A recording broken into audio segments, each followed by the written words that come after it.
ki khubor ka batisi TV lawan ra ashapi dak Orange Nissan Looms Hope Ho near Fire Brigade Shillong ringkat bat ka M Crown Hotel Kandailat Shillong ka Three Olives Restaurant balak play nakbentaban Shakriya P hapo ka jingada jong ka Bio Bubble Antivirus Coating ringkat ka Cosmic Kingdom ka Jakai lekai bapaw ha Shillong balayada na ka Bio Bubble Antivirus Coating balale da ka Meva Enterprise. Hadian baka skul ba nehu kala de pha ya ka Kaiphod shaka Sorkar jalla dangshen Halor ka jingle sorjamin ha ka bayadei bar ka jingjur jong ka Erbih ka bami na gijaka set jabo uranium ha ka shnong nongba jenrin nakaliang jong sembut menteri rangba ka jalla uba Preston Tensong ulayathu baka Sorkar jalla yamanta kadang apat saya ka Kaiphod na ka IIT Guwahati ka balalum ya ka jingti bnia hashwaban pha ya ka Kaiphod shaka Sorkar jalla. Ulaya thoru baka jing IT jong ka Sorkar syakini ki arteli ki skul ba ban le ya ka jing ti benia kalong baki don ya ki riau shampang ki batbet bat ki scientist ki bapule benia bat wat benia baik tek tang Halor kane ka phang.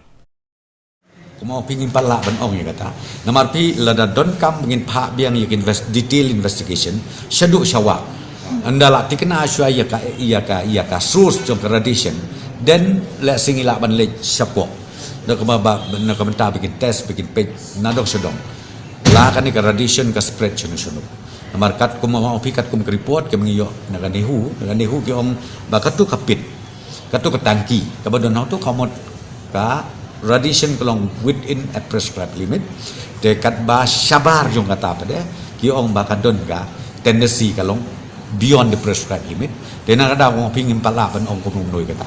We will see. Let us wait for the report from IIT also. Once that is done, then government will take a call which way to go. Ngitho sige arteli ki institution. Number one ngitho sige nehu. Number two ngitho sige IIT. To kenehu kala take up ya ka job kila lek but nang tak kala de test and then they have already submitted also the report to the government.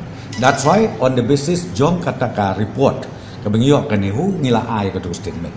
Number 2, mentang idang ap ya ka IIT namar IIT kidang don exam. Ti hadin bikla de exam they assured us bakiru kinsa le la ka jongka inspection but kin prepare ya ka ya report joki bakin submit ke government. See from the government side we feel that these are the best institution. These are the best institution. Nehu is what a premier institution. IIT is what premier institution in the northeastern state, and they do have all the expertise, and they do have their experts, scientists, who can go through all the details of the radiation in that particular place where the concern of the government or the NGOs and everybody we are concerned about it. Telling you now the next report is to be undertaken by the IIT. But decide. That's what mong pi namar ka pi keng concentrate suai ka tu ka bangi ong kapit ka ba ong bakali and then number 2 baka leak radiation. Te to ka report ngong pinanehu kalong ba katu kalong within the international prescribed norms. Ka report ka bangi na Northeastern Hills ba. Then mentangin absan po IIT.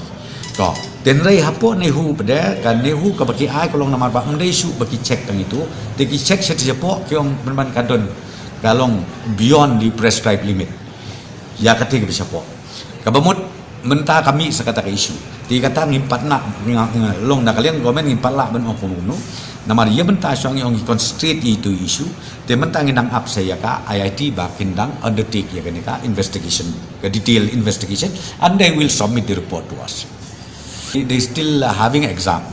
They have already communicated to the government. They still having exam. So once the exam is over, then they will immediately undertake the investigation.